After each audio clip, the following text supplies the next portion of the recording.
जरा बाजार वाढले असते की थांबला असतं तर. नाही नाही बाजार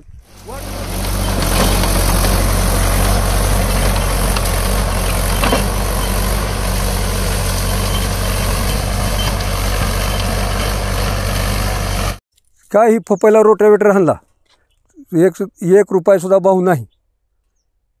1 रुपया भाव नसल्यामुळे ही पपईवर पाळी आली ही रोटावेटर माझी. शेतकऱ्याला काय शेतकऱ्याचा ही नाही.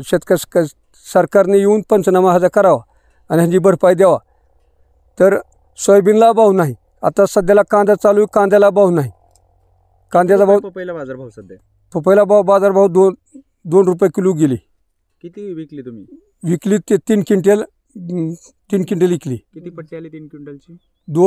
2,000 काय 45 रुपये आली पट्टी. तर त्यातनं खर्च वाहतूक गेली 1,000 रुपये. वाहतूक 1,000 रुपये गेल्यामुळं काही ही नाही. आता किती एकर पपईची बाग आहे तुमची? पपईची बाग आहे 1.5 एकर. गावात आहे 10 एकर. किती खर्च झाला होता याच्यासाठी? ह्यासाठी खर्च झाला 90 ते 1.25 लाख रुपये झाला. बर. हा. आता किती रुपये उत्पन्न मिळण्याची अपेक्षा होती पपईतून? पपईतून उत्पन्न मिळायची होती अपेक्षा 4 लाख तरी मिळायची अपेक्षा होती.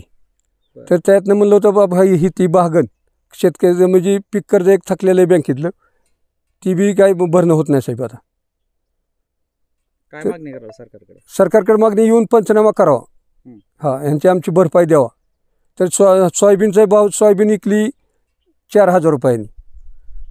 करायचं काय शेतकऱ्याने आता?